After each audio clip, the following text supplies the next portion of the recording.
Welcome in once again, guys. We're here to feed that Yu-Gi-Oh cardboard addiction, guys. You guys already know we have the man himself, Malcolm, from Very Nice Yugioh. Again, the channel has been going up towards 3K. We need to help him out, man. First link in the description down below. Why not? The man has the bling. The man, you know, Starlight. Nice. Look at that. Very nice. Fresh off the press cardboard. Starlight's quarter centuries, Max Rarity, you name it. The high-end Yu-Gi-Oh market. The Max Rarity versions of the cards. These cards look clean. Fresh off the press, just like my channel, but very nice, just like his. You need to go sub. Fire videos as always, guys. Deck profiles. You have to sub in, man. But yeah, welcome in, bro. How's it going? How's life? How's Billy Bobbin going? Man, you know, man, life is good. Billy Bobbin hurts, and you know what I'm saying. Just trying to make it happen, Cap, and you feel me. Billy for really's in town, guys. He's gonna get to it. The biggest. You know what I'm saying? The biggest. I love, man. Love having Malcolm on, man. That's a brother from another mother. Always love it, you know, just having him on, discussing the heavy, you know, the heavy stonks, as we call it here on the channel.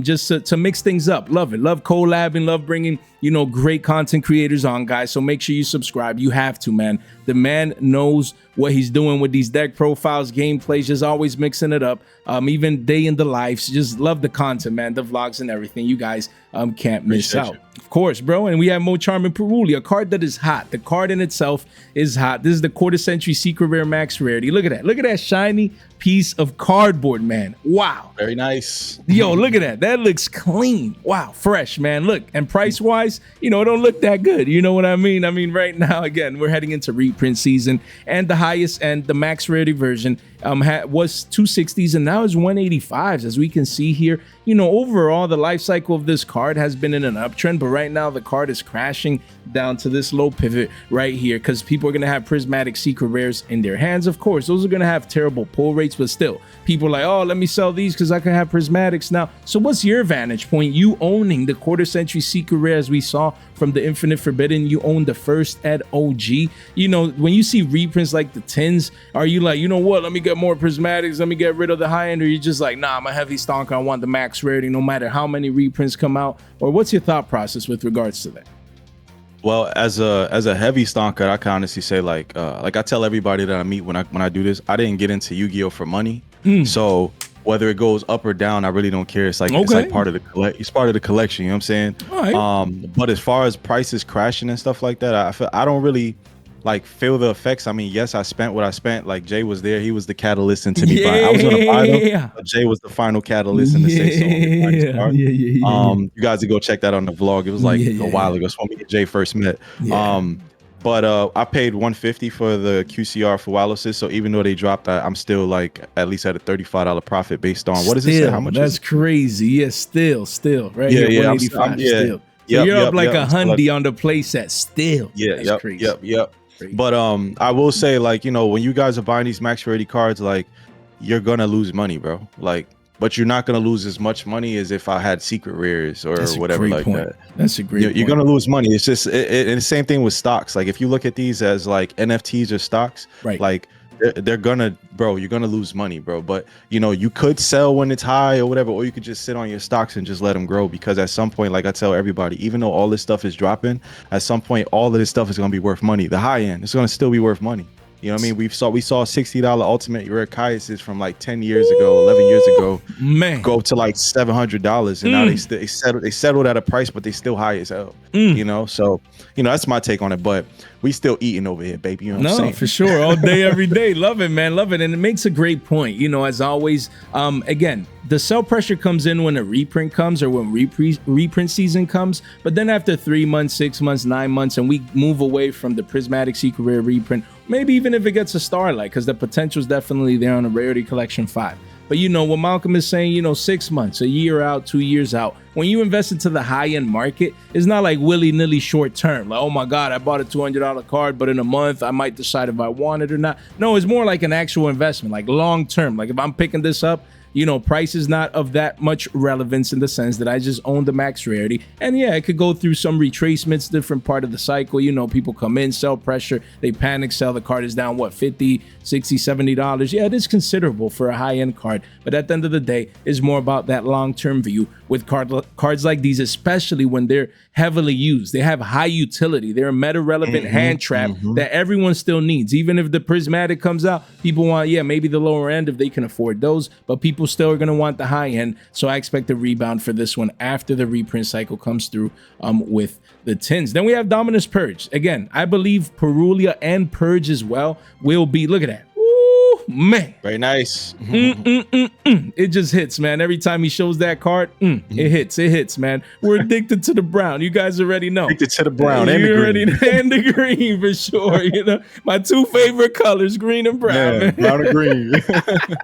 But again, you do have Purge here. I believe it's gonna be, these two cards are gonna be the best-selling cards, reprints from the tins. So again, when you're looking at the high-end version, like Malcolm said, and we're gonna let him talk on this specific card here in a moment, but these cards just have high demand. You can see the card was a hundo, 110s, and then it says 150s, and that's where where we're at right now. You have two here at 140s, but then playsets at 153s, and then it just keeps going up and up and up to 160s and 170s, because Yu-Gi-Oh players, they're gonna want to play the high end. Yeah, they're like, okay, we're getting prismatics. I don't care. I just want the high end to have that feeling of the max rarity version. So when you see a card like this, you get the occasional deals here, but overall it's still holding value. What's your thought process with the Purge? Man, Purge is a great card. I feel like it has a lot of longevity. We have another Dominus card coming out. I know people have been trying, well, I don't know if people have been trying it, but I've been trying to build like complete trap deck with just like Purges, Impulses, Dominators, stuff like that, including the new card coming out. But I picked up this card at about like $50. So, you know, I'm still eating, whether it drops a little bit or a lot of it, I still made money. You know what I mean? So it goes back to what I was saying about, you know, just holding on to your cardboard if you can, because everybody's in a different situation. Right. But especially now that Yummy's like a top deck and they're playing this card. Well, some variants are, some variants aren't. This card is going to be in rotation for a while. So, you know what I'm saying? Points. Get the Dominus Purges, man. Get them points. Yeah, so what if we got a Starlight in Rarity 5 though? You know, you think what you gonna pick up the Starlights, or you gonna stay with the stamp? What's going on? I don't you see, I'm gonna save my response for the questions that you have. I got you in a bit. I just had to, a little teaser there, so I got you. But again, quarter century. Stay tuned, man. Stay tuned. In just a couple minutes, we're gonna have some spicy questions for the man himself, the high-end heavy stonker right here with you guys. Love it. Hey, very nice Yu-Gi-Oh. Purge, man. High end is high in demand. I don't see this card going down much, even with a lower end, with a terrible pull rate reprint coming out very, very soon. So stay tuned. We have Super Poly. So again, I'm gonna be asking, Malcolm, a couple questions, mainly around Super Poly. Look at that quarter century secret. Man, that Super Very Poly nice. there, quarter century secret rare. Look, we see the price here. The price was $75. I know that's where Malcolm was coming in, because he buys the lows. Hey, that's just, some people are just good at what they do at their crafts. It is what it is. There's levels. So he came in at 73s, 75s, and the card is 170s. It says here. I mean, you have a couple here, place at here and there at around 160s, and it does go back up there quick. But again, the questions are going to be revolving high rarity, max rarity. Again, with a card like Super Poly, we have a quarter century secret rare that came out years ago. We have a Starlight rare that also came out years ago, which, by the way, is similarly priced, guys. 160s right here, literally the same price for the Starlight or the quarter century secret rare. And scarcity wise, QCSR has 18 listings, and then you have the Starlight has 14 listings, so very, very similar. Then you have an ultimate rare from OTS Pack 14. This one price wise is just $60 or around 70s, but supply wise 25 listings, so is more readily available. So again, when it comes to these high end max rarity cards, we're using Super Poly as an example because it has 3 high rarity, or what some people can consider max rarity depending on their choice. So again, do you think max rarity even means anything anymore today with so many different high-end versions of a card out there? Like, do these cards have that high-end feeling? You as a heavy stonker, do you want, a play set of each or one of each? Or, do you just come in here and choose the one you prefer the most? But when we see 3 cards like these, when they're similarly priced and or just hard to get, scarce, like, what makes these high, which is max rarity, man? I need your help, man. You're the heavy stonker. I feel like when it comes to max rarity, even me coming back into the game, like, because when I left the game, the highest rarity was like Ultimate and Ghost Rares. There we go. You know what I'm saying? That was around like when Exciton came out and stuff like that. Dragon Rulers. All right. That's when they had just dropped. But now coming back into the game about a year ago now, I came back and I bought the Ultimate Rare Super Polys, and then over time I started picking up QCRs, and I was like, the Ultimate Rares, they feel like toilet paper. So it really comes down to preference, because they mad flimsy if you shuffling it and somebody shuffles the wrong way, it's over, bro. Yeah, you know what I mean? It's cooked, bro. Yikes. You know what I'm saying? So I really feel like it just comes down to preference. Okay. I personally like QCRs because I just like the fact that they come with a stamp on them. They're gold. I love gold. You know what I'm saying? I love gold. Okay. And I just like the way that the card shines, and it just has a certain appeal to it. You get what I mean? Yeah. Starlights are cool too. That's the new rarity. I pick them up because there's no more QCRs, but it really comes down to preference, because nowadays you see QCRs and Starlights kind of neck and neck in terms of pricing. Yeah. And for those of you that want to upgrade to Starlights, if you have the money, pick up the Ultimate Rares, and then when you get more money, play with the ultis. Like what I did when I first came back. Okay. I picked up the ultis, played with them for a little bit, and then I was like, you know what? I want to get the QCRs, traded in the ultis towards the QCRs, so it made the QCRs less money. So now I think I paid 75 when I picked these up. They were like 75s. Okay. So I came in early, but it just comes down to preference, bro. You know what I mean? Play what you want, play what you like.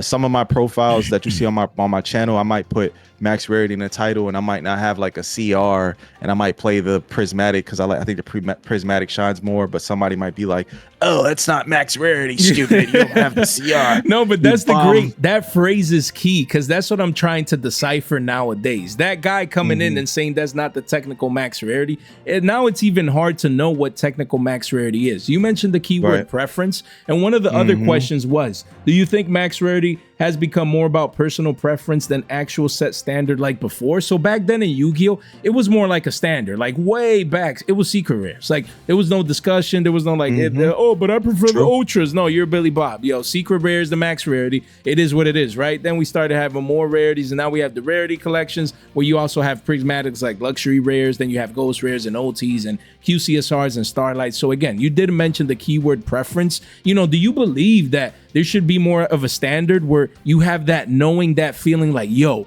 I know I have the Max Rarity version of a card? Or it's more like literally preference in the sense like you come over here, if you have the quarter centuries and I have the Starlight Rares, we don't know who has the Max Rarity. I'm talking about in the literal sense. No one who's the Max Rarity here. Is it scarcity because this one has 4 less listings? Is this one high rarity? Is it because the set came out first or second or last? It's kind of like, know what I mean? It's kind of like saying if we let's use Dragon Ball Z as a metaphor, right? Okay. Just because you're a base level Super Saiyan and I'm a Super Saiyan God, that don't mean that I'm not a Super Saiyan.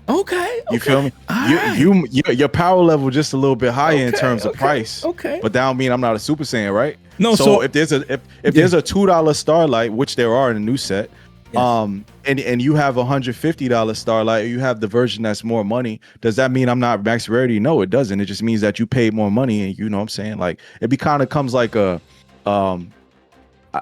I don't know if it's a family channel, but it's like a Schmeat beating contest. Like, oh, I paid more money because I got the $400 raid. You got the $35 raid. Oh, yeah, I'm better than you. So again, you're saying rarity-wise, we're all high-end, but then Max Rarity, in my humble opinion, it should reference like the one, the max, the best, the most scarce, the most expensive, the most right. There's no one. No. You're right. So that's what that's why I love the discussion, because another question was that, like, what actually makes a card Max Rarity? Is it price? Is it scarcity? Is it both? Is it something else? So again, we mentioned the preference part. But then there's people out there, when they made that comment on your video, that they're going to be literal based on a version of a card. They're going to be like, no, man, that is not the Max Rarity. Okay, sometimes, for some versions, it's pretty straightforward. Like if a card has a quarter century but doesn't have a Starlight, then everyone knows, okay, the Max Rarity is the quarter century. But I'm talking about, in this case, about cards that we have multiple choices. Like, what's the Max Rarity in Yu-Gi-Oh? Honestly, lately, I've been asking myself that question, and it's hard, man, in the sense, like, just knowing the information. So I agree with you. I just like asking these questions to get the discussion going with the masses. And I'm gonna love the comments, man. Leave a comment by in all today's means, market watch. let us know. Let us know. Yes. If I'm wrong, Jay's wrong, or we both, you know what I'm saying, or if we all have the same feel. But ultimately, I feel like at this point in the game and in time, it really doesn't matter. You know what I'm saying? It all comes down to preference and what you can personally afford. So play what you can afford. Don't gripe or harp on nobody that wants to play the $400 version versus, because I've seen comments who be like, anybody that spends that much money on cardboard is fucking stupid. No, you know what I'm saying? And it's like, bro, like, yo, like, how you trying to tell another grown man how to spend their money, bro? This is hobby, bro. Some people collect toy cars. Some people collect designers. Some people collect hats. Some of the hats might be like 300. I used to own a couple. You know what I'm saying? But at the same time, it's just all preference. So, you know, no. Some people like spending in their hobby. Like, it's a thing. Like, yo, I have this hobby, I love it, and if I can't afford it, I like the feeling of getting, like we said, the higher end, the max rarity. That's why these exist. When you open in packs and you pull the quarter century or the starlight or whatever, you know, now starlights, it's not just that you pulled money, it's that you pulled the shiny cardboard, you know, bragging rights. Oh, I have the max rarity, I have this and that and the third. So again, and some people like spending together that they can't pull it as well. So, you know, I agree with Malcolm, you know, again, to each their own. It's going to come down to preference. But again, in the past, there used to be a standard. So again, we're going to have a couple more questions about this in just a moment. What I do like that Konami did is they lowered the ceiling. Okay. You know what I'm saying? They lowered the ceiling for people because, you know, when I was 16, 17, I've been playing Max Rarity since I got into the game. I'm not gonna lie to you. Like, when I got my first job in high school, like I had a little $550 check from working at an amusement park. I used to take half my check and go buy, like, you know what I'm saying? Like, I spent $250 on Yu-Gi-Oh cards, you know? But even back then, like, I was able to sell my collection for a good price because it was max rarity. So again, it's just preference and where you want to go with things. You know what I mean? Love it. Love the take. You know, we're going to get that discussion going. I'll have a couple more questions in just a bit for Malcolm regarding that same theme, because it's very important, you know, to just get the discussion going, because Yu-Gi-Oh is in a pretty interesting place when it comes to max rarity right now. So we have, again, Dominus Impulse, QCSR, as we can see, getting reprinted in the tins as well. It was 260s. Right now is 180s. And the chart hasn't updated, so price-wise is really down here, chart-wise. It does quickly go back up to 190s. You do have a couple of play sets here at 180s. So probably this isn't, I mean, this one I wanted to ask you because, yes, it's a Dominus card. We're going to get Dominus Spiral in Doom of Dimension. But right now it's falling out of favor in current decks, in the current meta. You know, Purge is the one being utilized. So does that influence right now when we're heading into a reprint cycle and you have one of these cards that is not being used in the current meta as much? You know, you really don't, again, like we said earlier, like, yeah, it's getting a prismatic. Like, would a Starlight rare really like worry you, or would you pick up the Starlight as well? What would be your approach if this card gets a Rarity Collection 5 Starlight rare, you know, in the future? Well, there's only certain cards that I feel like I'll like, for example, SP came out as a Starlight, and I have the QCR as well. But the Starlight's like $28, so I'm definitely gonna pick up a Starlight just because number one, it's cheap, and number two, like, I might want to play two SPs one day and at least got one QCR. That's a good point. What if it would be 280? What if you would add a 0 to that 28? Would it change your decision in your situation as a heavy stonker? If you would have to pay I don't want that shit. I don't want that shit. Like, for what I need, bro, we only realistically play one. I thought you said you wanted two. If it's $28, okay, so the price. So even if you're $28, hell yeah. So even though you're a heavy stonker, the price matters in this case. Okay. I have a cart. Right now. Like, I was gonna pick up the Starlight Imperms. Okay. Just because it's a playset for 90. Like, you can't beat that. But they're gonna go up. Like, they're gonna go eventually. Once they go scarce, it's a Starlight rare. It's a staple. So yeah, that's a great. That's a great. Well said is what I was gonna say. So so the price matters in that sense, where if you already have a quarter century and you get another like matching high rarity, to say it that way, you wouldn't like spend the big bucks for that second version. If you already have what you consider is a high rarity, right? I'm not the playset of 6 type of person. I get what I need to play, and I keep pushing.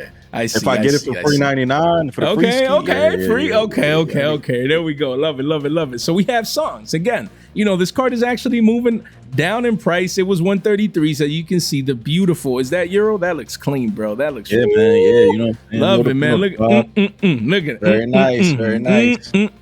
Love it. This card was 63 bucks. It was 132s. Now it's like 110s. So it's been retracing back down to the mean. So 28 listings. The card got really hyped at first when Yummies first came out. There was people testing builds, actually playing this card at threes inside with the purges, but now it's not being played much. But again, I mean, people are getting reprints of Dominus cards, you know, with Purge and with Impulse. So people might be coming for their songs in the short term. So what do you think about this one? I think this card has a lot of potential to be played later on. I actually tried it in Yummy. It wasn't that bad because Yummy doesn't really play that many hand traps, but people are moving more towards hand traps. So that's why it's not being played as much because they play hand traps now. But I do feel like this card has yet to see a deck that could really make it shine. So if you could get it for the low, like I would definitely pick it up. I got mine for the low, so that's why, you know, I have my playset. Yo, you remember the one I gave you for the free ski too? That shit, you made some money too, bro. Thank you, man. Really for really, man. Yeah. Appreciate that. Euro, I still got the copy. I have my personal playset in case I ever need to use the card. So I appreciate the hookup. And yeah, when it comes to the higher end rarity, I'm right here again. You know, Malcolm is right. I think if you see this card, maybe get a deal in person at $100. Yes, you're paying a premium. The card was in the 60s, but again, you're getting a deal compared to when it was 130. So you're buying the retracement back down to the mean.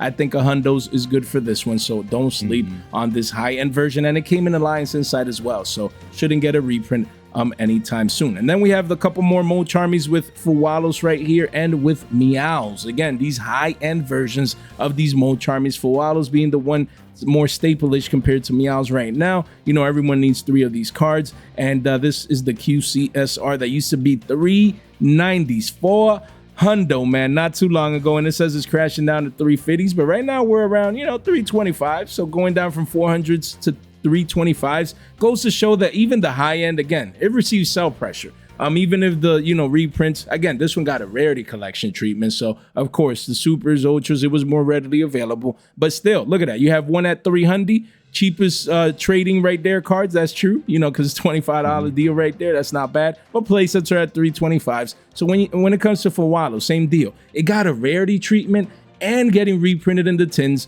You know, does it affect you, your thought process? You're more like, let me just get the prismatics as well. Or what if it gets a Starlight in rarity 5 or something? Like, what's your thought process with regards to a card like this?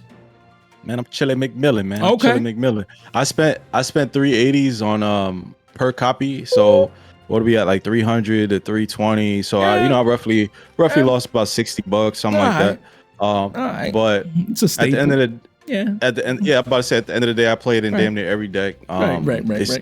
Fuwalos is not gonna like, it's not gonna like super crash, bro. Like unless the card gets banned or some shit like that, like it's not gonna anytime soon. It's the new Maxi, all of them. You know what I'm saying? So if you want to invest in anything, like these cards are still safe investments. I don't know if I would say like wait to pick them up or get them now, because I would get them now because obviously you're paying less than I paid. If you could trade for them, even better. But I do feel like this card will like hold its ground in its price, and I feel like it's gonna shoot back up because it's only getting better and better with all these decks, especially something from the extra deck turn 1. Yes. Even turn 0. Like now, I play against people when they just shotgun the Fuwalos because they don't know if you're playing Dracotail or K9 or whatever the fuck. So they're like, okay, well, if I got a dead Fuwalos in my hand, it'll be a 1-for-1. More worst case scenario. Or it might make you think twice about playing on my turn on turn 0. So.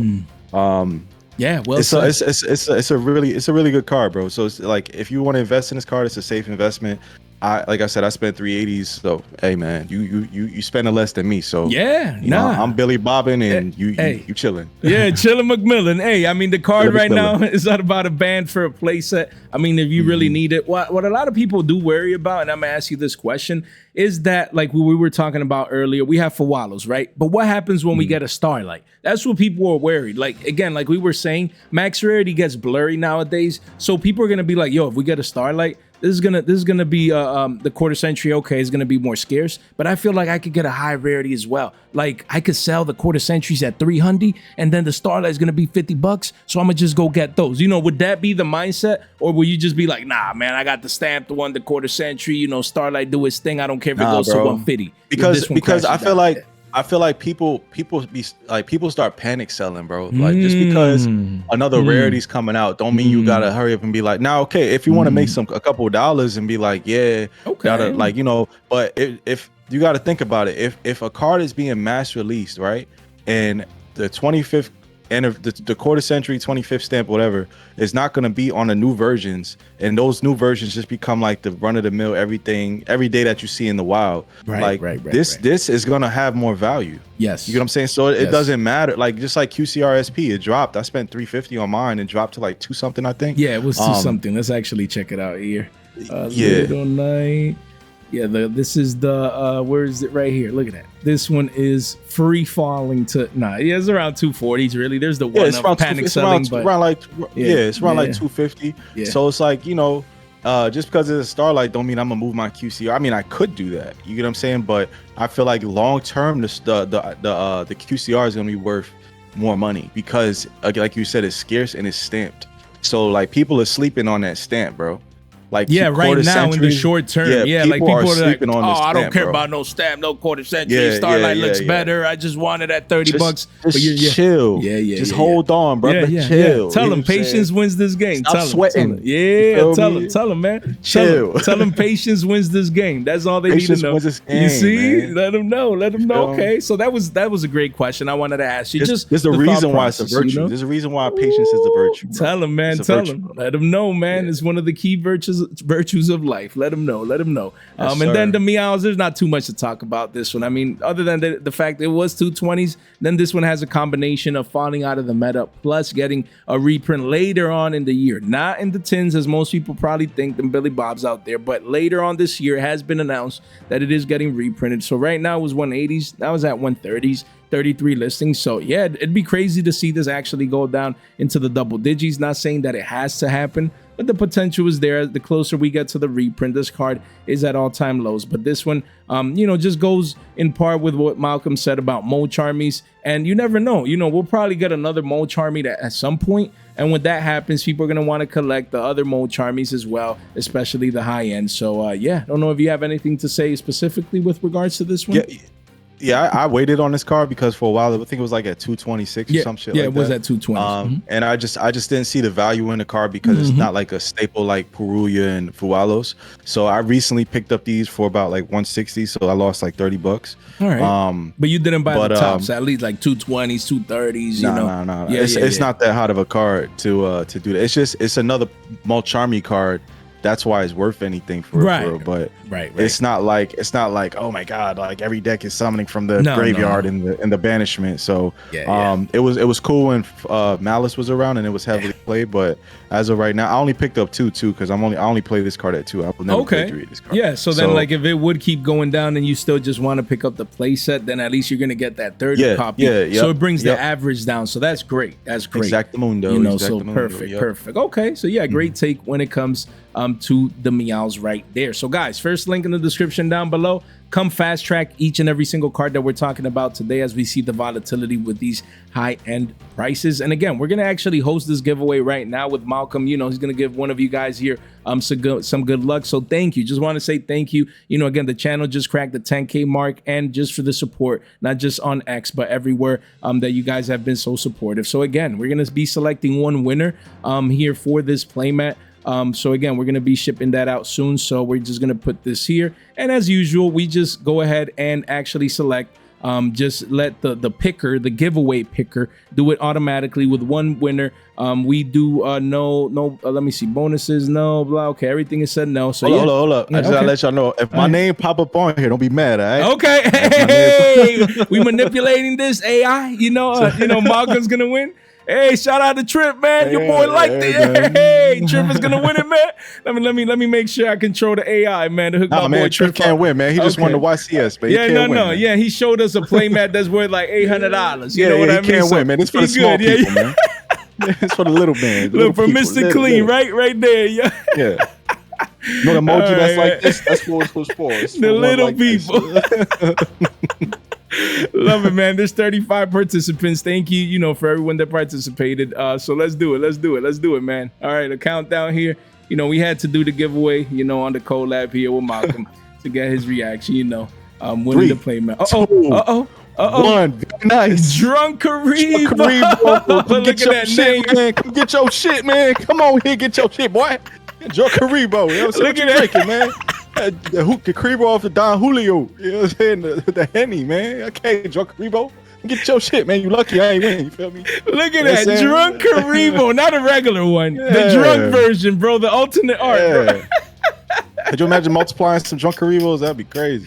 Yo, you Explosions can't make this everywhere. stuff up, man. Congrats to Drunkarebo. Yo, we're gonna Congrats on your win, bro. Congrats on your win, brother. We're Get gonna your reach shit, out. man. We're gonna reach out, and if they don't respond, we'll host it again. But for now, Drunkarebo won, so that was pretty fun. You guys already know, and make sure you subscribe to the channel. We're at 10K. Make sure you ring that bell. We're having fun here with very nice Yugioh himself. Make sure you subscribe, ring that bell, and make sure you subscribe to Very Nice as well, as you guys already know. And again, I have Ghost Rares pulled up, so I'm gonna ask you just a couple more questions here, because to me, the Max Rarity is Ghost Rares. That's just the way I see it. You know, these black roses, the first sets, they're like thousands of dollars. You got misprints. You have, you know, DMGs in the hundreds. Let's see. You have, yeah, okay. Wait, before you get to it. Go ahead. Before you get love it. You know, we got the juices flowing. Yeah, so as we said, it's working, boys. So again, like we said, we have Stardust. Stardust has a Starlight. You know, it probably is going to get it has a quarter century. So again, but the Ghost Rare, to me, is the last rarity that still gives you that feel. Like if you own the card,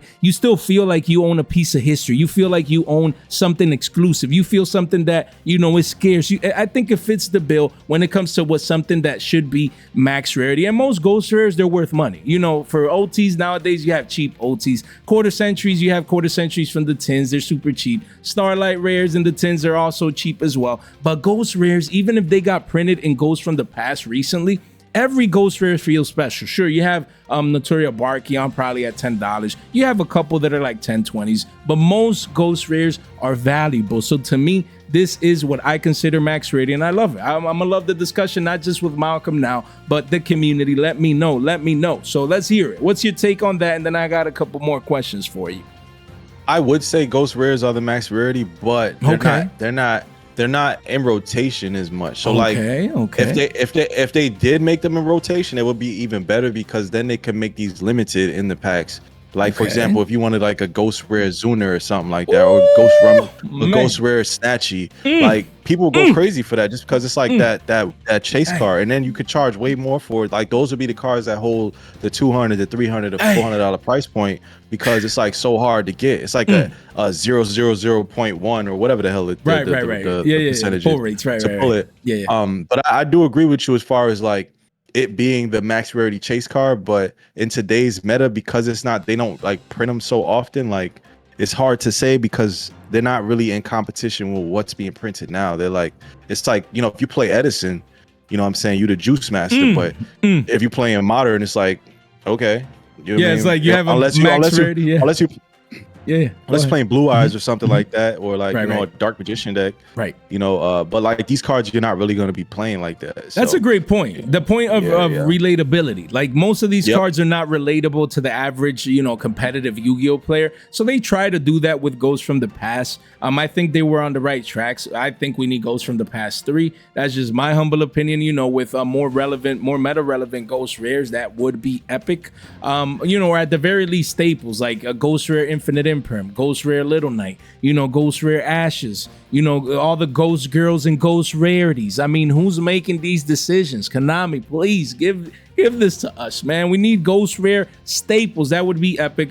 Ghost Rare Evenleys, D-Barriers, just you name it, man. All these hand traps, Drolls, Effect Vid. Yo, they can make one set. You imagine, man, all them staples. I'm gonna leave that conversation for another day, because it's sad, crazy, man. It's sad. But yeah, what do you think, man? Has Konami oversaturated rarities to the point where collectors and players just don't know, like we said a little bit earlier, what the true chase rarity is nowadays? Because you said it. Ghost Rare might be for a collector more like a chase rarity, but for modern players it's not. So I mean, being chase, it has to be available in rotation, but if it's too available, it loses that factor of what we considered to be Max Rarity in the past. So you think saturation, having now prismatics and luxury rares and the OG CRs compared to PCRs, and having, you know, these OG ghosts, but then you have the OCs and you have the Starlights, you have the quarter century, is the rarity system in Yu-Gi-Oh! Too saturated? Have they come out with too many different rarities that you like it in the past when it was just like secret rares, ultras and supers and commons and rares? Or is there too much going on? What do you think about that?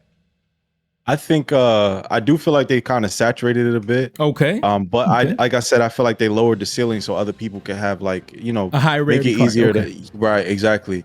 You know, rightfully so, because everybody can't afford like a $300, $150 card, like, you know what I mean? So I respect it and I enjoy it for that, but I do feel like they need to come out with a new rarity, like maybe like a full art card. Cause like I saw everybody going crazy for that Exodia card. Like, yo, really? Like truthfully, that shit is ass, bro.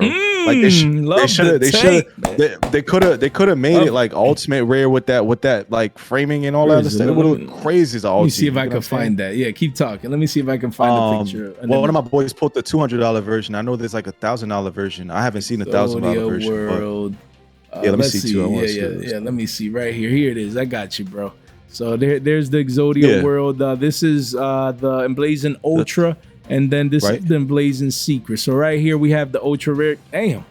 Look at that. That looks like a painting, like an artwork or something. Like it's nice. It's nice, but like I just feel like Konami's lazy as hell with their design, bro. Like coming from a graphic designer, mind you, guys. I was gonna say that. I was gonna say that. Like just to showcase real quick. Like this is all stuff Konami could be making. Like this was my Yummy token that I made. You get what I'm saying? So these have been selling out a lot lately. Okay. But like stuff like that, like for K9, like Konami could be doing all type of stuff like this. Like just that looks fire. And these all Starlight. That's the K9 one. This is the Sky Striker one. There we go. My point is showing. You see, like, guys, he's showing actual designs that he made. It's not like, you know, saying, oh, they need to change it, but no, you know, offering different designs, you know, better designs. So when it comes to prize and support and like just what players are getting, like it can be so much better. Like even like we got those like corny ass deck boxes that just say regional on it or whatever like that. Like to be fair, I haven't topped in like any Regis to get one, but I'm not, it's not like a chase thing for me to get except an accolade. Like, you get what I'm saying? Yeah, it's not because like you're going to regional. Yo, I need that deck box. I need that. Yeah, because the only playmat that I recently felt like that about was the Ace Zero playmat that I was like, yo, I got to get that just because I have the Sky Striker deck. Because in the artwork it looked crazy, you know what I mean? But like for the most part, I just feel like the pricing is really trash like lately for what we get. Like this is cool, the stamp and all that other stuff. Yeah, so like you paying a band right there, a band, bro, a Dow. You paying no. I'm a collector, but I'm not like I don't collect cards just watch them sit. I collect them to play. But Malcolm, you're a heavy stonker. I mean, you know, this is a band that's nothing for you right there. I'm a heavy stonker. I'm not a collector that just buys shit to stare at. Love it, bro. Love it. I'm gonna put it in a plaque. You know that, and it's no shade to those people because those like you know obviously that's gonna hold weight and value later on. But if I could get one for the low, sure. But like, I get you. Love it, man. Love the takes. Love hot takes. Love the discussion going, guys. So make sure you comment. Let us know what you think, you know, about the situation when it comes to higher end rarities and things of that nature. So for you, basically, to sum it up, go ahead. Go ahead. I was gonna say, if anybody wants any of these tokens, you can head over to my website, verynicetobrand.com, and copy yourself a token. Right here, guys. Right here. Make sure you check out the links right here. And also on the video, links in the description down below of each of these videos. You need to get one of them tokens right now. Fresh off the flip. You want tokens, you want QCR Merch City. Sleeve, Starlight Merch sleeves. City. That's what he calls it, man. Merch City. You can choose where to live in that city, Very guys. nice. Yeah, there we go, guys.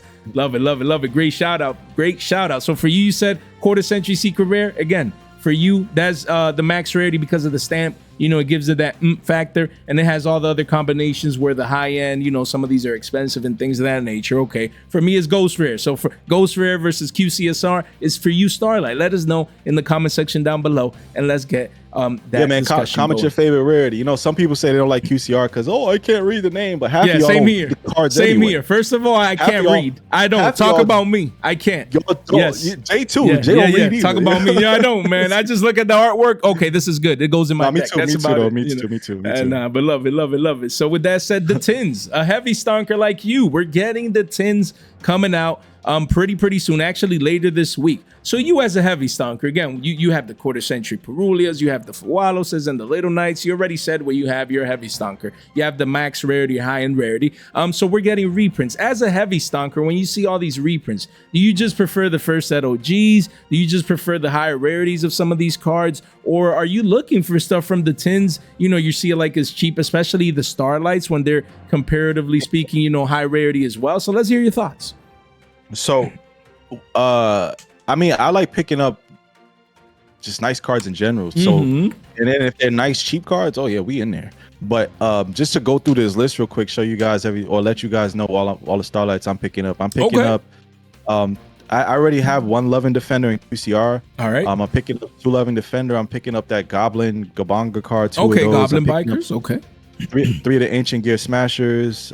Starlight. I'm picking up. I already have 2 of the Nightmare Apprentice QCR, but I'm gonna get rid of my QCRs and I'm gonna get the Starlights because I really that card doesn't like really impress me. Or so stop like there. Like, you see, that's what I love. That's what I love, the perspective. I love that he's talking about his choices.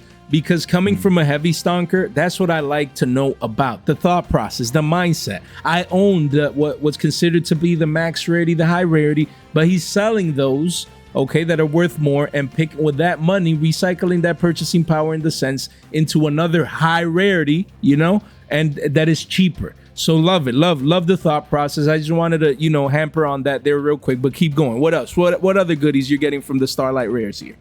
I'm picking up 3. I'm picking up all this stuff. Well, what's today? Tuesday we make this. I'm picking this up tomorrow, Wednesday. Okay. I'm picking up 3 Starlight Shining Sarcophaguses for my Dark Magician deck. Okay, right there. Okay. I'm picking up 3 of the what is it? Which one? The Monster Reborn, the quick play. Oh yeah, that card is good. Yeah, I like it. I'm picking up the so basically everything on the top row. I'm picking up 3 of except the Exodia. Okay. I'm picking up 1 of the Light and Dark Dragon and 2 of the Memento guy. Cool. Yep. I already have 3. I have 3 QCR Onks, so I'm not picking up those. I have 3 QCR Big Jaws, not picking up those. Okay. I have 2 QCR Eyes of Blue, or whatever the hell that card is called. I have 2 QCRs of those, so I'm gonna Heart get of rid the of Blue those. Eyes. Yeah, I'm gonna get rid of those and pick up 3 of the Starlights. Interesting. How about any alternate arts? You're like, you prefer the other versions, or I'm on the fence about Raigeki because Okay. I kind of really like the Slifer on there. Okay. But I do love my OG Raigeki. Yeah, that's what I was asking. It's like super nostalgic. Yeah, it is. That's why them decisions. How about the other boomer cards here? Bottomless. Bro, Chaos I need Orc, the bottomless. I had 2 supers back in the day, bro. When I was like, so 16, now you need the Starlight now, huh? To remember those days. How about Miracle Fusion? Like Heroes I'm picking up 1 of those. Okay. All right. And how about the Bestials, man? You into the meta relevant Starlights right here with the Bestial package? I'm picking up 1 Mag, 1 Druis, 1 Mag, 1 what's that? Druis Worm and Baldrake? Yeah, those 3. Yep, and 2 Druis. Picking up True Light. I'm picking up 2 of the Tyrants. I'm picking up 3 Imperms. I'm picking up a lot of stuff. Man. How about Pot of Greed? You got to draw 2. I'm picking up a playset just because they cool. $11. Love it. You know what I mean? I saw Gamma Seal here. I liked it. I like Gamma Seal. Picking up a playset of those. And then yeah. So there's a lot of goodies. Again, love it to pick the brain of a heavy stonker. What he would focus on. Yeah, go ahead. Roughly all these cards. If you pick up like 3 ofs of like a lot of these cards and 1 ofs of certain cards, roughly it all comes out to about like $490 to $500. With prices as they stand. That's pre-sale prices because some of the things are $8. Some things are like the most expensive thing outside of the SP and the Imperm. The most expensive thing was the Baldrake because the Baldrakes were $12 each Starlight. So that should let you know, like give you guys a good I saw these prices on like Tier 0 and Collins cards and stuff like that. So that's where I'm pulling my data from, but it hasn't been released yet. So I'm pretty sure they'll drop, which is why I've waited.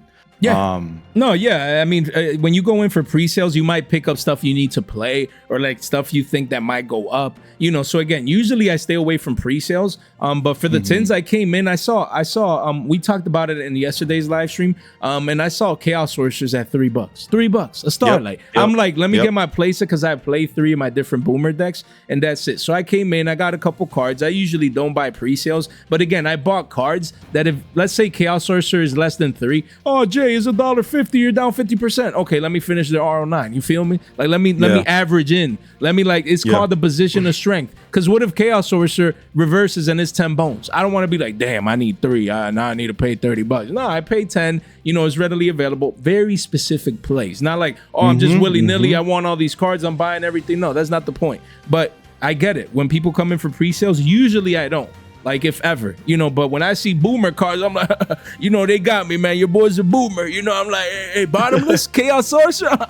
Man, not even bottomless got me, bro. Yo, pot of greed. I got my pot of greed too. I got my one of them. Like, $10. Yeah, let me get a start. Like, let me see that. Let me see that real quick. You know what I mean? I already paid like 20s for the one that came in the pot collection. So I saw 50% dub for a star. Like, count me in, man. So again, with things like these, I can't blame Malcolm. You can't blame me in the sense. You come in for these pre-sales and you pick and choose very, very specific plays. And then, cheap. Yeah, cheap. I mean, it's readily available. Starlights, I like it, man. Cheap Starlights like that. So again, that's the thought process. But again, to like massively invest into this, you still wait. You wait week 1, week 2. You see the prices, the supply. People, bro, I'm a crack a case, for example. Everybody's going to crack this shit, bro. What I like, Malcolm, about cases is that cases are like 170. So it's not like, I need to pay a band, to get a case of X, Y, and Z. No, it's like, accessible, readily available, affordable cases. That's what I love about the tins. Of course, the pull rates are trash, but at least you get a case of something. You feel me? So it's exciting when it comes to this product, but definitely wanted to ask your opinion on that. Then we have YCS Anaheim. I can't wait for this event. It's in about a month. I'm super excited. And just wanted, this is your backyard. Hey, yes, sorry, you in Anaheim every time I swing by, gone twice. Seen your boy Malcolm out there, so always love to hit the city. LA is amazing. Can't wait to be there in early October as well. So tell us, what's your thought process with the event? Are you going to play? Are you going to compete? Are you going to, just go and trade? Are you going to what's the thought process? Vlogging? I'm going to see you there, obviously. So what's the play with regards to this YCS? I'm definitely going to be going. It's October 4th to 5th. I'll definitely be going. All right. I'm going to play. I'm going to win. You know what I'm saying? But I'm going to play. The problem with owning so many cards is not that you can't get the cards. It's like sometimes you have so much shit to play. Yeah, you don't know what to play. Because every deck has its advantage. Every deck has its pros and cons. Right. But like, of course, I don't like playing like I hate playing like you're like anti-meta. Mirror match after mirror match. Yeah, I hate that shit. Yeah, I get it. It's so boring, bro. Because like typically one of us is gonna gain advantage. Whoever draws better, whoever goes.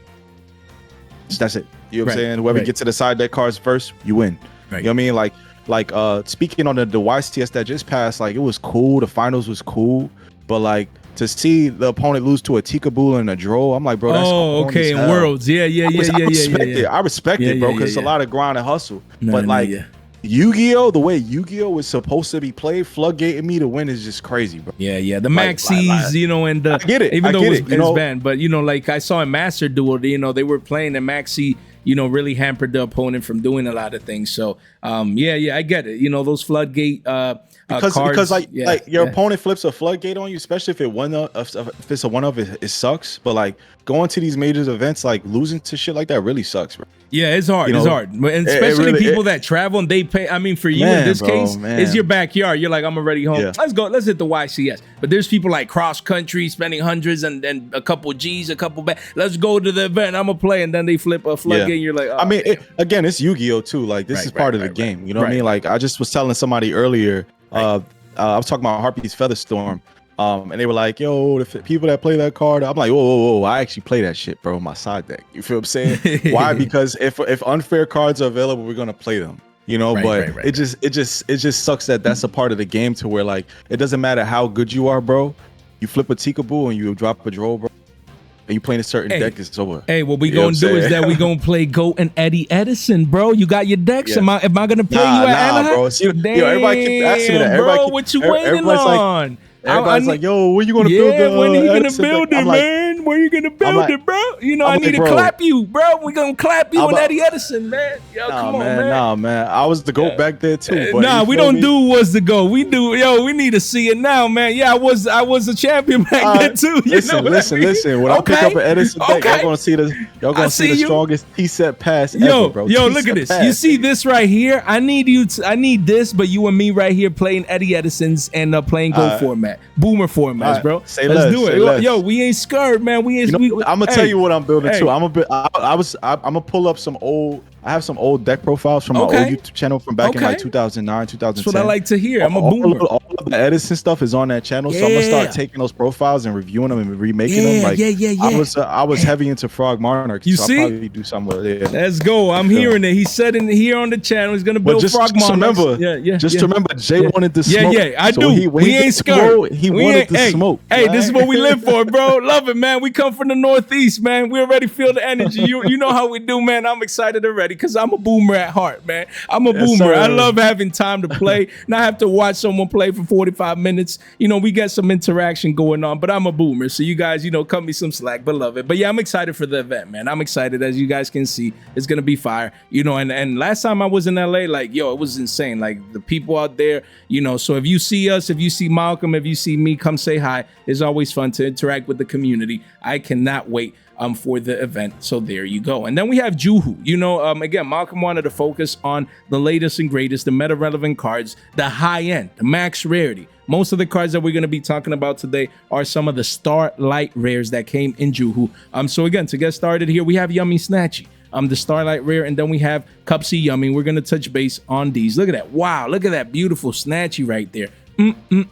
Beautiful. Crazy. Yeah, look at that beautiful Snatchy. Yeah, that beautiful Snatchy. You know what I mean right there. Yummy Snatchy. Yummy Snatchy, by the way.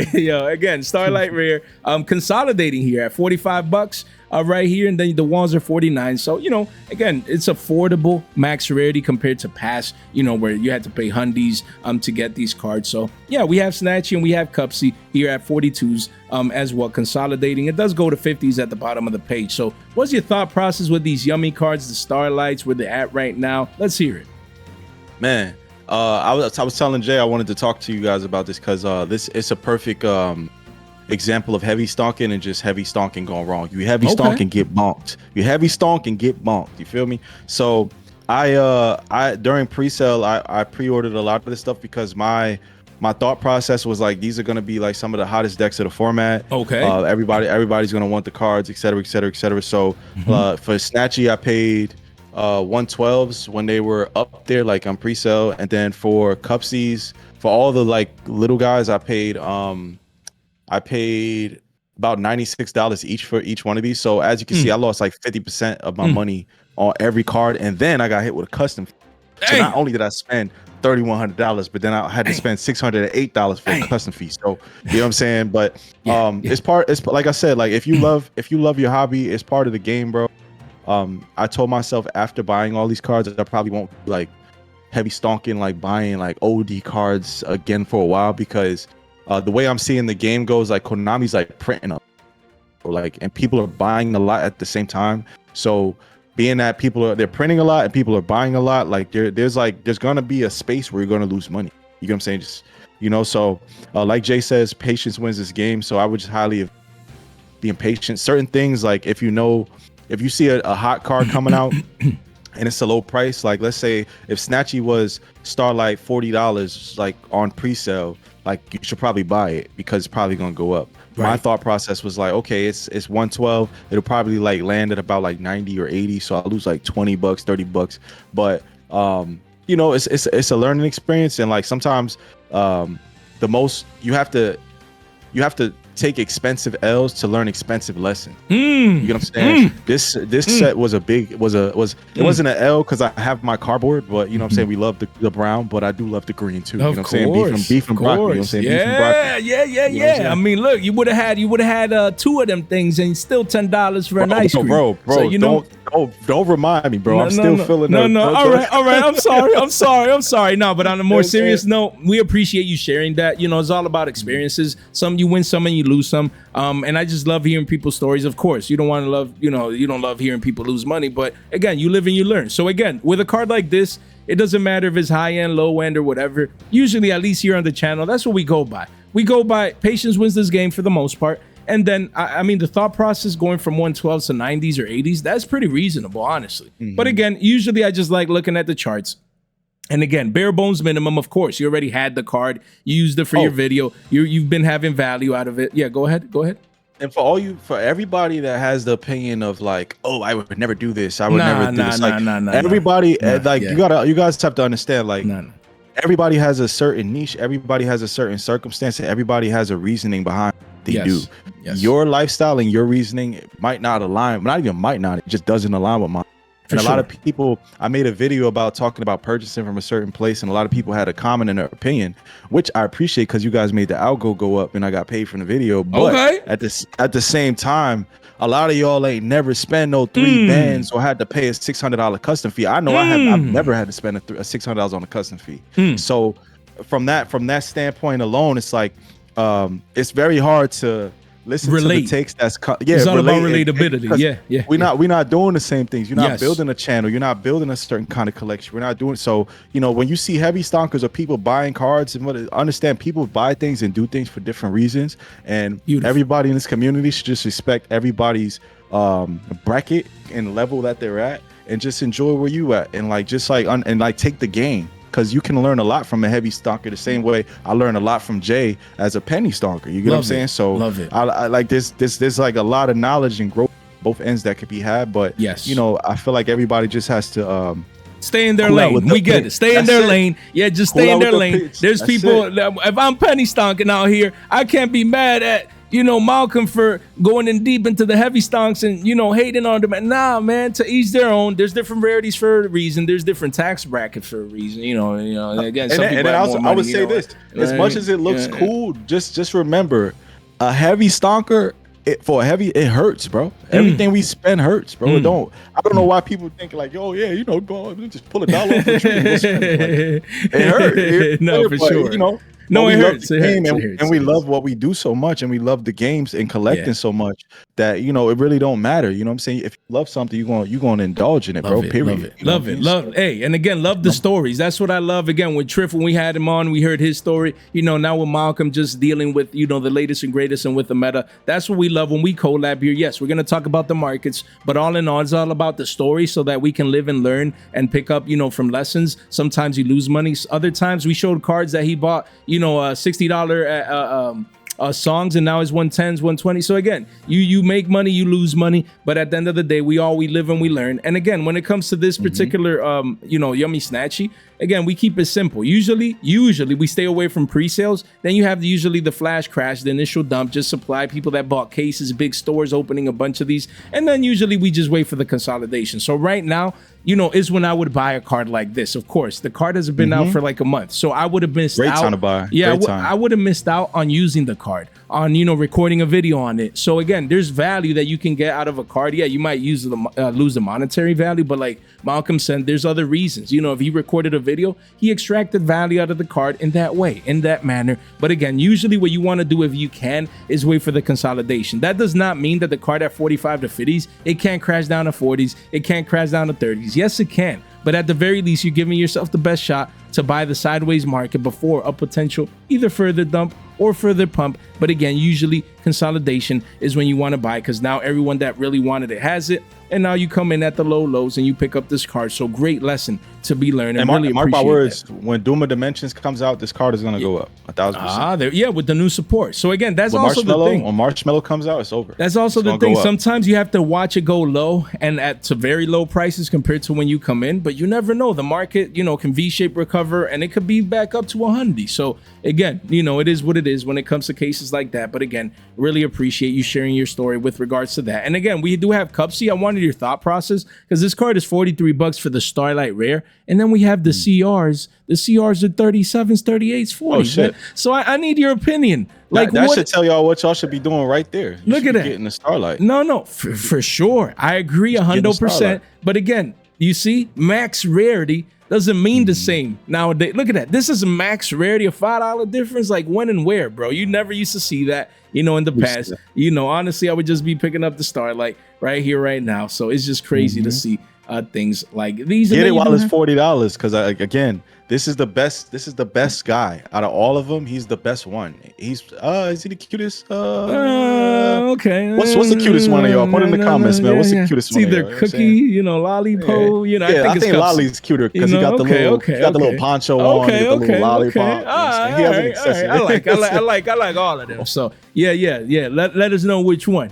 But yeah, great take on that. And then how about Dracotails? We have 5 mana. We have Arthalion. Yes, Arthalion used to be 34s, went to 60s. Look at that. And now it's 40s right there. Wow, that 5 mana looks nice. Very nice, like the channel. Very nice. Look at that. 62 bones right now, off the highs. And what do you think about these Starlights? Anything to say about these?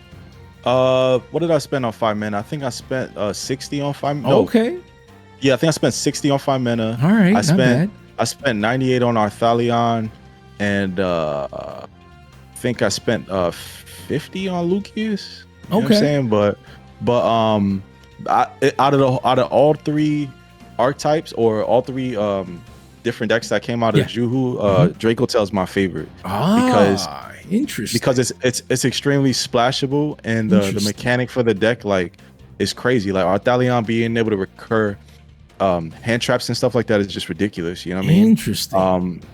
Because you could catch your opponent off guard with a lot. But a lot of people have been adding back nib, and then only gets into 5 summons to add the nib back, and then just nib their opponent right then and there. But I think that these cards have a lot of viability, and they'll definitely have some longevity in the formats. And I think that all these low prices right now, keep it just to let you get the reason why all this stuff crashed is because everybody opened the set. A lot of people opened it. That's a good point. A lot of people opened the set, bro, because a lot of people wanted these. So you guys might see cheap cards now, but trust and believe the well will dry up. So if you could get the cards right now at these prices, definitely grab them. I think Dracotail is a little bit up. Is it?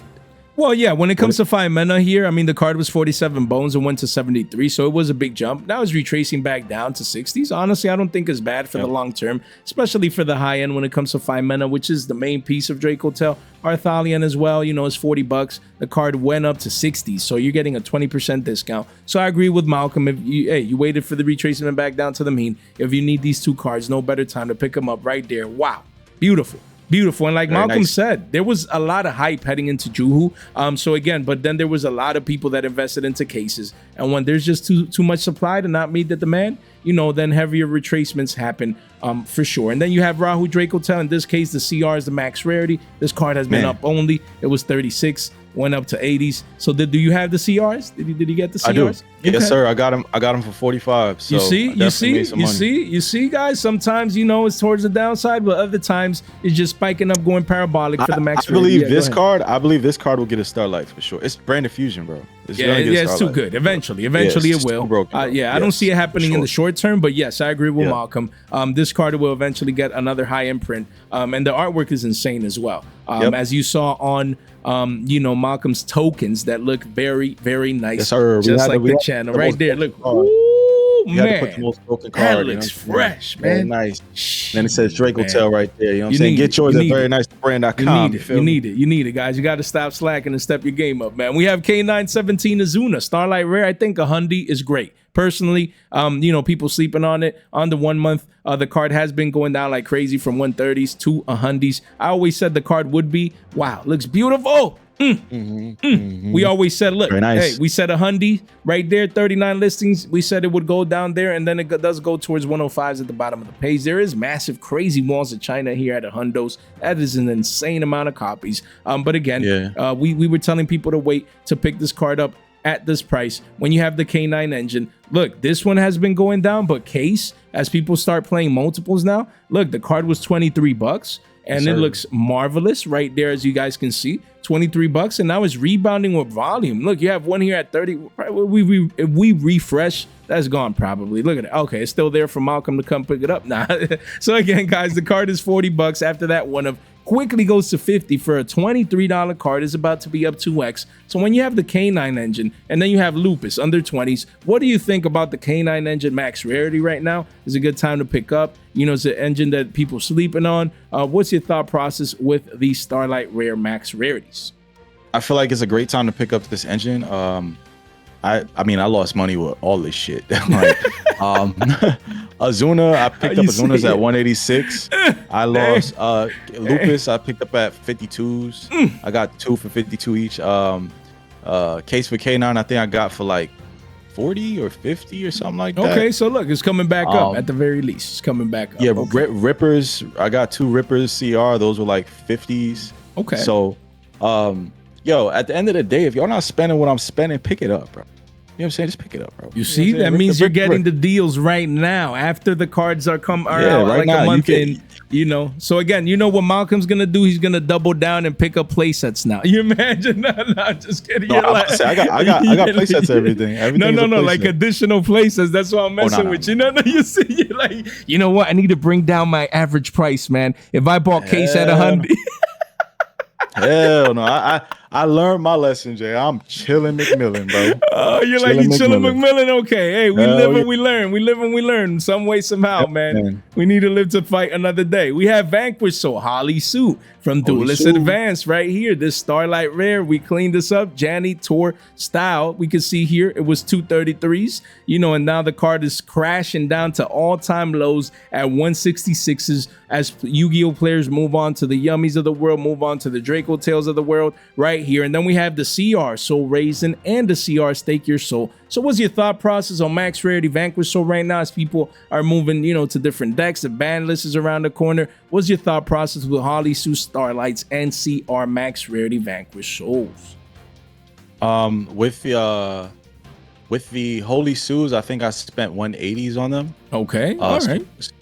I lost like $20 or $14, and then for the Rosins, I didn't bother picking up the I think CR is a corny rarity. Interesting.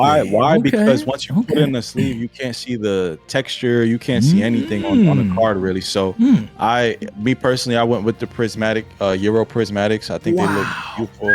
The blue looks crazy. They shine more. You know what I mean? So nice. But again, it comes down to preference because somebody in one of my profiles like, oh, you're rich.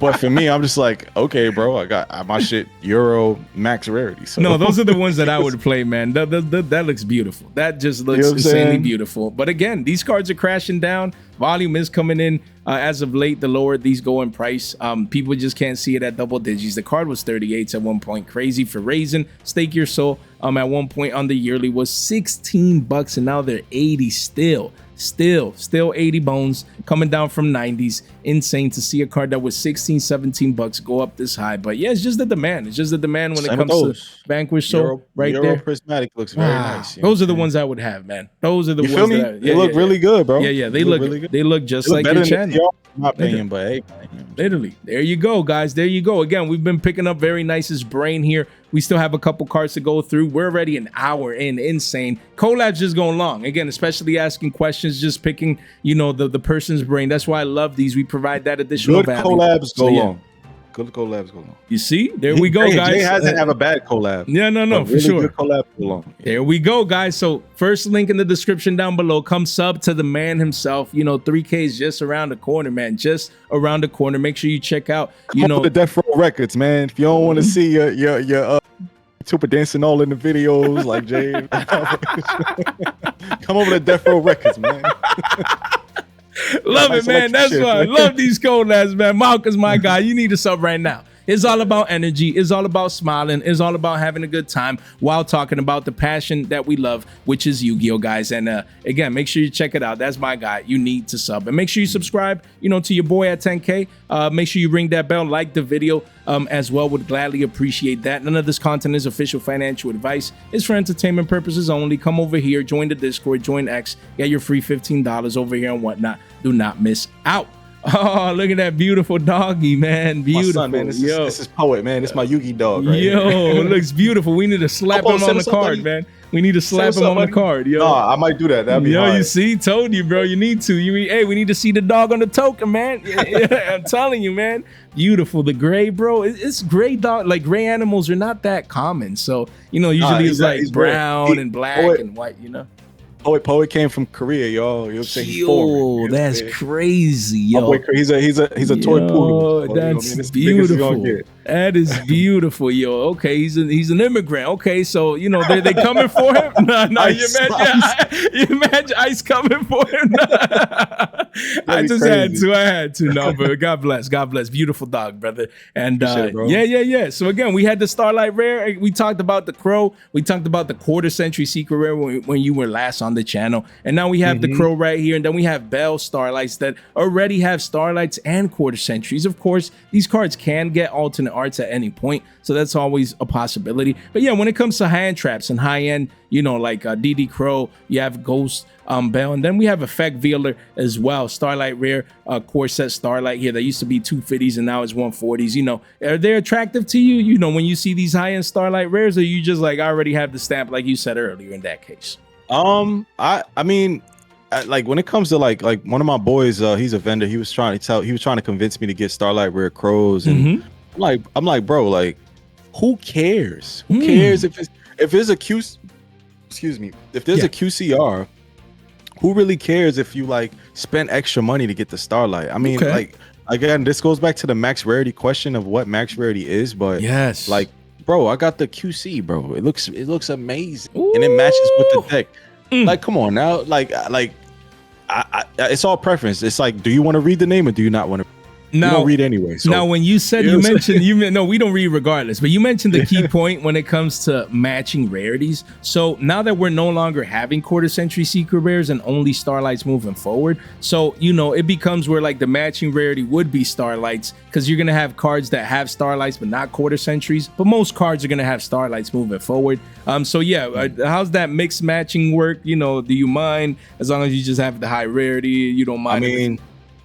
You put them both together. I mean, hold up, let me get a start. Yeah, let's see it. Yeah. Let's see that. Let's see that together. They don't look bad. Like, okay. Yeah, you don't feel the difference, especially with those two rarities. So we got Azuna Starlight, and then next to it doesn't look bad. Okay. But there's gonna be people out there that like, yo, I need Starlight Ghost Bell because I need the exact matching rarity. Okay. I prefer QCR because it shines more than the Starlight. You know what I'm saying? So if you like shiny cardboard, then good point. Love it. That's why I love to ask. This is like a classy Max Rarity card. It's like this has more class than this. Okay. You know what I'm saying? Okay. I was gonna say something, but it might come off racist. Okay. We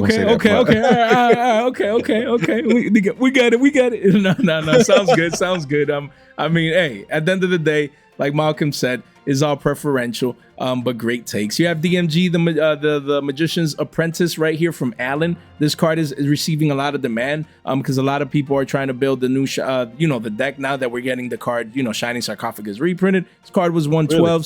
Yeah, spiked up to 173s and now crashing down to 133s. So do you like this card? DMG, the artwork, you mentioned, I believe, Shining Sarcophagus, like picking up the spell. So what do you have to say about this one? Actually, I have this card, that same, because that's a Euro right there in the picture. I have that same exact one. Okay. I actually got it by accident. Oh, interesting. A vendor sent it to me by accident, but anyway. All right. I haven't really played with the new Dark Magician deck like that. But it's a fan favorite deck, so that's why I'm picking it up. Smart. I pulled the QCR I pulled the QCR Dark Magician from Infinite Forbidden a while ago, and I ended up keeping it. So I ended up having this and that. But I think you played. I think you played this as a 3 of, in the Dark Magician deck, or a 2 of, or I don't think. Yeah, but at multiples. Yeah, no, the card is good. For the deck and the artwork. I mean, it's DMG. A lot of people are gonna really want the card. So yeah, I mean, I'd be, if you want this version at 133s. You didn't buy the 170s. You missed the lows and the highs, so now you would be buying the retracements. So yeah, 130s, this is the time to pick up this card. We talked about the secret rare. I believe it was in today's market watch, because today's Tuesday. But again, the quarter century secret rare at the time of recording, right there, 130, so not bad at all. Then we have some branded cards. We have Branded Fusion, and you have Mirror Jade, the Ice Blade Dragon, Starlight Rare for the Ice Blade, and then you have quarter century secret rare for Branded Fusion. Wow. Very nice, very nice. Man, I mean, that card might receive a Starlight down the line, but for now, this is the Max Rarity version. I can see that happening. I can see that happening. For sure. Yeah, probably in the Rarity 5 or something like that. But yeah, what do you have to say about these branded high-end rarities? You know, Mara Jade, you said you got the hookup with that card, that Starlight? Yes, sir. Yeah, shout out to my boy Tim Hughes, man. Tim. Out of nowhere, I was chopping him up. I was giving him a haircut, and he said, "Bro, he's like, you still got the Ice Jade I gave you?" I was like, "Yeah." He was like, "Yeah, keep it, bro. It's yours, man." I said, "For real?" Tim. I said, "Bro, for real?" He said, "Yeah, man." He's like, "Man, that's a gift for me to use. You my boy. You like family, bro. Just want to bless you with some." Yeah, so we got a free Ice Jade, but going back to wait, shout out to Tim, man. Shout out to Tim. You always see Tim on Malcolm's videos walking around with the binder and stuff. Brother, man. And you know, I met him when I went to LA last time around. He hooked me up with a couple OTs too. Great trade. Very great dude. Bro. I was looking for like high-end stuff, hard to get cards. Like, I got you, Jay. So you know, he's a cool dude. Yeah. You know, you're gonna always see him, you know, on Malcolm's videos and stuff. So shout out to Tim, man. If you're ever in LA and you come to Frank & Sons, make sure you go check out Tim Hughes, man. Very great dude, very good person. He cares about every single card being mint before selling it to you. Very fair. He's always going to give you the best prices. So literally, shout out to Tim, man. Great experience. I had the experience myself. We traded, great value, cards in mint condition. So we call it how we see it, man. So shout out to Tim. You know, let him know to watch this part. You know, an hour and 14 minutes in, because he deserves a shout out, man. That's our guy. That's our guy. But yeah, I think we're going to mention something about these. Yep. Yeah. So I ended up picking up all the branded cards myself, just because. Look at that. You know, we got the brand Guignol. I actually picked this up for 80. I think it's like 150 right now or something like that. Let's check it while you show it. And then this Lulubellion, I think I picked up for 160 or something. So the reason I picked these cards up, because, you know, branded is getting more support. And let me see. Yeah, we have 150s. I picked it. There was one for $80 on there. Wow. Also, shout out to Overdose Gaming. Adam Korn, I was about to buy a Grand Guignol from him for 150, and then he was like, "Yo," he's like, "If you go on TCG Player right now, there's actually one for $80 right now." I was gonna buy it. Yeah, I was gonna buy it and clean it off the market, but you my boy, and I want you to get it. So shout out to Adam, bro, and Overdose Gaming. Appreciate you. All right, he kept it a buck. He kept it 100. He deserves that for sure, man. But I do feel like branded is gonna be it's gonna be a fan favorite deck, just like Sky Strikers. And people are still, what is Lubellion at? Okay, about like 180s, roughly 150, something like that. Yep. But I feel like it's a fan favorite deck. We have new cards coming out. Wait, is it new branded cards or is it Despia? I'm not sure. I heard like we're getting like a structured deck type of thing. I think someone told me there's like 2 new cards in the whole thing or something like that. I don't really know much about it. I'm not a branded guy. I haven't really played branded much, but the reason I picked them up is because they splash and mesh very well with Dracotail. Yes. So that's what made me really pick it up. And you don't really have to run a super big branded engine. You can run a small engine with a few like Albazes and Artesias and stuff. Yes. But shout out to Metagames GX. He's a YouTuber. I follow his channel, and I've been seeing some of his branded deck profiles and stuff. Shout out to it, bro. Yeah. But yeah, man, I think it's a good deck. If you guys have the money to pick up these cards, as you can see, like Ice J Mirror Dragon hasn't dropped at all since I got back into the game a year ago. Crazy. No, like, it first had to drop, but now it's respiking back up hard, back to the same prices. That's what Malcolm means. Literally back up to the 300s. You can see here. So it's insane. Just the demand. He makes a great point about branded hype. It is different. You know, once that branded structured deck starts coming, we got starting, you know, to get close to that. These cards can even go more wild, even if they're high end and super expensive right now. So keep these cards in mind. And then we have Sky Striker cards. We have Sky Striker Ace Zero Starlight Rare from Duelist Advance. You know, here, the card was 229s, coming down to 200s. And really, you know, you have a one of like at 185 with shipping. Wow. Very nice. Very nice. Damn, man. Yo, y'all better go sub, man. I at least showed y'all like almost 2 to 3 bands in this video, bro. Stop playing, bro. Right now, the cards look an expensive video. Beautiful. Yo, even to watch, you need a sub. That's the condition. That's how expensive it is, guys. Make sure you show some love to my guy Malcolm, man. And again, he just showed you a 0 right here, and then you have engages. This is just the alternate art. It just happens to be, you know, the alternate art versions. Wow, look at that card. I love that. I love this art. I love that art. I can't wait for the Chief Starlight, man. I won't lie. I can't wait. I need to see a Chief Starlight. I need this card in my binder, man. I need it. It's beautiful, beautiful, beautiful. So again, the alternate art versions, you know, right here, you have Rose and Ray. These are what we call rent money you know, Sky Striker cards right here. They reach a band at the bottom of the page for Ray. And then for Rose, this card used to be $60. And now you can see here that the card is almost pushing 300. What do you think about that, man? Going from 60 to 250s, 300 Sky Striker cards, are they different? Like, let's hear it, bro. Man, shout out to my boy Joe. He has the Max Rarity Sky Striker. He actually has, like, I have Max Rarity Sky Striker, but he maxed out and got like the 3 Rays, the 3 Roses. He went crazy. Well, I think he has 2 Roses of the alt arts, but personally, I like these artworks right here personally, just because I just feel like they do more.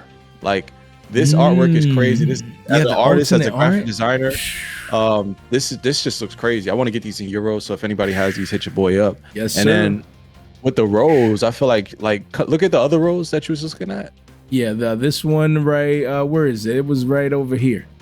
All right, look at this rose and look at that rose. Yeah, so art-wise, that's better. Yeah, the one you have is way better, art-wise. And if you look at her leg, as an artist, like I said, if you look at her leg on that rose, it looks like crippled, bro. It looks broken. Yeah. It just doesn't look good, bro. I agree. It just doesn't look good. But it all comes down to preference, because they have a $12 QCR of this.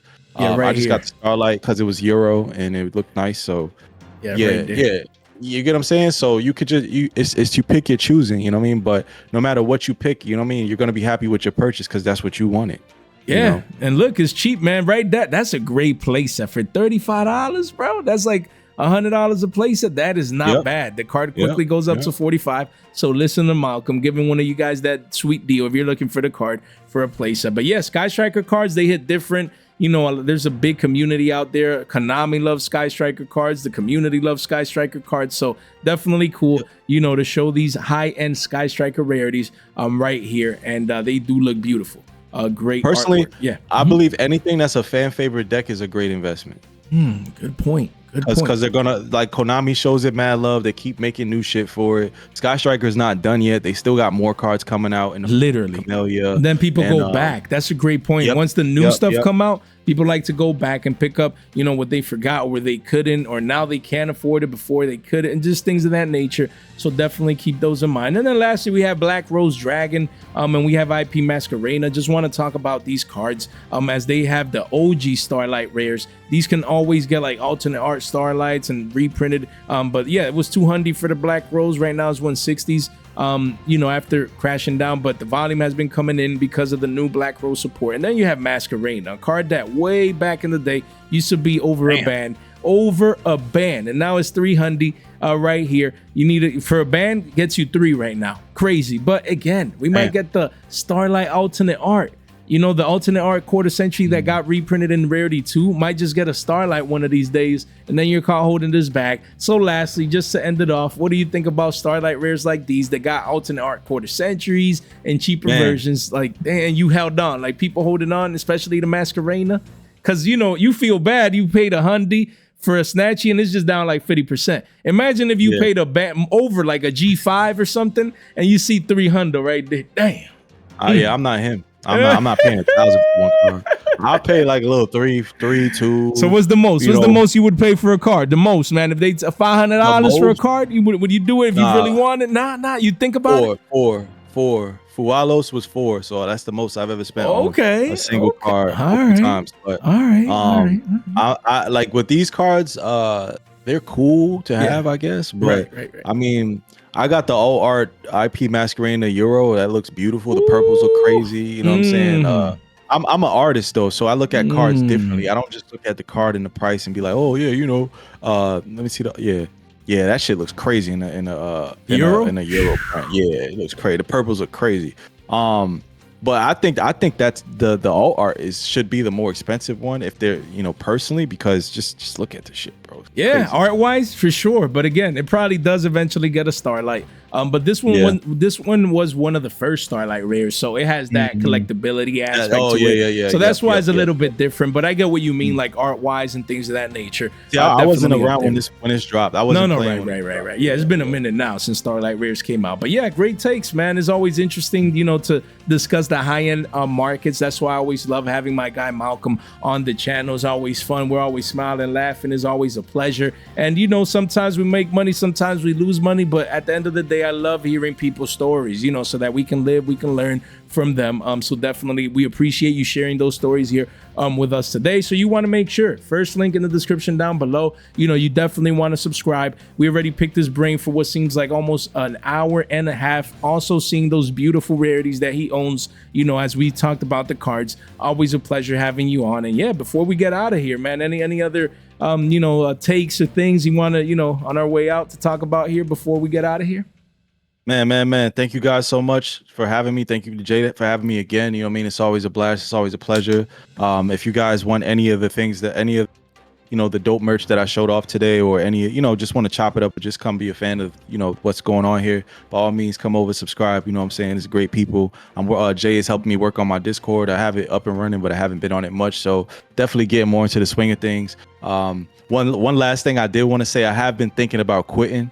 I love it. Wait. That's too important, man. Damn. What? Wait. We're now in 23 minutes in. Damn, that caught me off guard. Oh, damn. I was like, I was zoning out. I'm like, yo, we about to get out of here. You know, we chilling. But if you're now in 23 minutes in, you deserve this twist of things. You know what I mean? Damn, for real. I'm like, yo, what? Whoa. We heard the word quit. Damn, this is like a podcast part of the episode right here. We got 6 more minutes for, and now we're in 30. So let's hear it, man. Damn, this got interesting. I'm gonna make it real quick. But yeah, I've been thinking about quitting just because of in a year's time, I've been really thankful for what I've been able to build and just all the following and the channels generating money and stuff like that. But when I think about me as a businessman and what I do in the real world, I'm like, wow, I'm giving a lot of time to this hobby. I'm taking these hour drives, and like, though sometimes in the community it could feel like people don't appreciate what I'm doing, like in the real world I really make moves. So when I'm sitting here doing this, like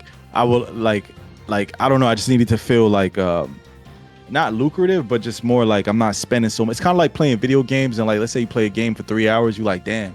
As an adult, you're like, damn, I really just spent 3 hours on this game. Damn, you know what I'm saying? I know what I charge hourly for what I do in the real world. Those that want to know, I charge $5.50 an hour, like just to do what I do. So like for me to invest all my time into this game, it's like, yo, do I really want to do this, or do it? Like, you know, I love it, but I was thinking about selling my collection for about, like, you know, a good price, like walk away with a good 30, 40 if I can get it, you know, how I want to get it, and then I was gonna go do something else with my time, you know what I mean? But the reason why I decided to stay in the game is because, again, I love it, and then like I stand, you know, sometimes you have to have an outer body experience of what you're doing and just take a look at the whole, you know what I'm saying? Look at the whole thing, like what have I built? Look at all the great people I met. I met Jay. I'm getting to meet all of you guys here. You know what I mean? It's just I made merch behind it, so you know, like that's what keeps me going. But it has crossed my mind, like, do I really want to keep doing this? Do I want to sell my collection? You know what I'm saying? That's great. But, you know, yeah. First of all, again, we're and now we're in 25 minutes in. Thank you for sharing this with us, bro. It's the first step usually is to get it out there. Just how you feel is hard for most people to express their emotions. You know, I'm a person that I've suffered from anxiety. I'm an introvert, you know, and like when I reached 10K in my video celebrating myself and the channel and the accomplishments, I was like, you know, I shouldn't be here. You know, I shouldn't be here. You know, the personality, you know, who I am and who I am today, you know, it's taken a lot for me to get here. But of course, that's just my journey. Everyone has their journey. You feel me? Everyone has their journey. There's a lot of ups and downs. And you made a great point. Sometimes you do question how much you put into something and just the value that you feel you're getting out of it. So, you know, so there's highs and lows on the journey, you know, especially when you have a channel. Sometimes the algo's popping, other times the algo's dead, and it's just there's some hard days behind him. I can't blame Malcolm for considering that, in the sense that, you know, again, there's a lot of things we love. It could be multiple things, not just Yu-Gi-Oh, and we can decide, you know, to do something else and things of that nature. So, you know, but again, from my vantage point, the love factor, like you said, is just huge. You know, I analyze my life like, you know, what do I love in life? And for me, it's just, you know, 3 or 4 things that I love to do. And I like to do those things every day because I love them, right? So again, of course, and you can still do it, and I have a channel too. You can still just purchase your own cards and things of that nature. I'm always a proponent. Like, if you're already doing it, just put it out there for the world to consume. But again, breaks are also good and healthy. Some people do need breaks, just mental breaks from the grind and doing the same thing over and over again per se. So again, I mean, that is a personal decision, but we appreciate you sharing that with us. And, honestly, I would just keep it going. Breaks are good and healthy. Personally, in your situation, based on what you said, I would just take a break, honestly. And to each their own, it could be a week, 2 weeks, maybe a month, if that is necessary. But I just think quitting is a strong word, honestly. Yeah. I just don't like having it in my dictionary, but at the same time, so it depends. It's very situational. I believe people should always keep, if you have a channel, if you monetize, if you have a community, keep it alive, just do it less. But we need the Malcolms of the world. Yu-Gi-Oh needs it. And I was gonna say that too. Like, I realized that like there's no other channel like mine.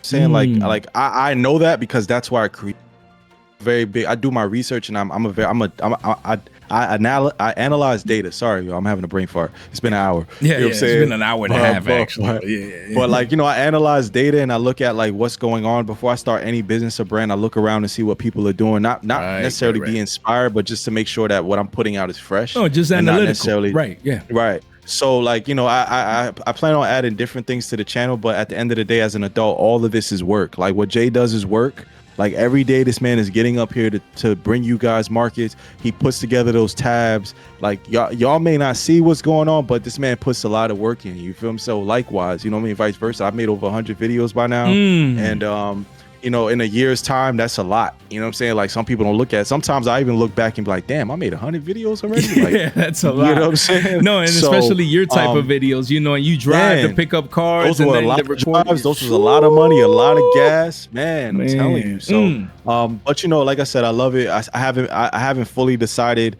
the route that I'm going, but I don't think quitting is going to be the thing, but it has been something in the back of my mind. And again, on my journey to 10K, you think about it. I can't be naive and be like, yo, I've never thought about quitting. We all go through it, guys. It's a normal emotion. The highs are cool, but the lows are not. So you just have to go with the ebbs and flow of what we do. And we all think about it. We all or have thought about it per se. And that's part of the journey. Again, that's good. If you think about it and don't do it, that's good, because then if you thought about it, and you come back, you realize, damn, I almost quit, bro, but I ain't quit. You know what I mean? It's one of those things. Yeah, it's kind of like it's kind of like the meme. The meme. I know some people have probably seen it all over social media at some point, but it's a meme of a guy digging in the dirt, and then like there's a wall, and then there's a diamond on the other side of the wall. Yeah, and if you would have just kept it. Yeah, Triff made reference to that one. Yeah, like yeah. So it's exactly the same one where he has like the shovel or whatever, and like the diamond is like right before, right on like, the other side of the wall. Yeah, and he turned around. And he quit. He quit right before he hit the diamond. So I feel like that's kind of what. My channel is just diamond in the rough, so I just need to keep picking away at the wall. And that's also what's made me slow down in buying product like as much as I do, because I'm like, I'm rushing to get the cards, but I'm not shooting the content, so it's kind of like redundant to buy all these cards in pre-sale, and I'm not even shooting the content right away because it's tiring, and I don't want this to feel like a job. No, never. Exactly. So that's just a lot of my subs don't even know this is my first time even saying this to anybody like on the internet, but just wanted to put that out there for my subs, the people that like rock with me, that it has been a thought on my mind, but y'all keep me going for. Appreciate it, bro. Thanks for sharing. This keeps me going. Yes.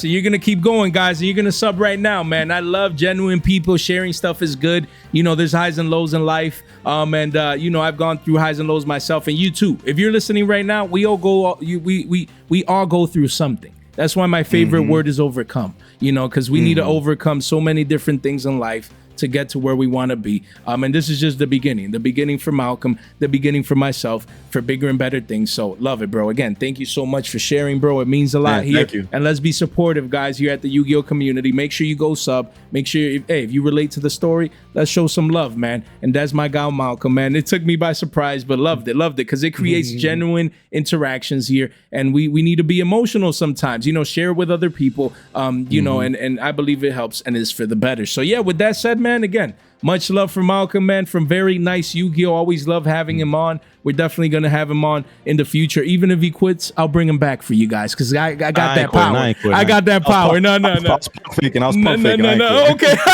Pump faking, man. Love it. Much love, man. But I already kept you here for an hour and a half, man. Much love to my guy, Malcolm. Make sure you subscribe. Make sure to subscribe to the boy right there. Ring that bell. Like the video on the way out. You guys already know. And shout out to Poet for making it to the video. beautiful, great dog, Oh, man. you're famous. We Look made at it, that. He's baby. hey, he made it, man. All the way from Korea. You guys already know, man. Guys, thank you so much for your time, for your support, for your attention. Stay fresh.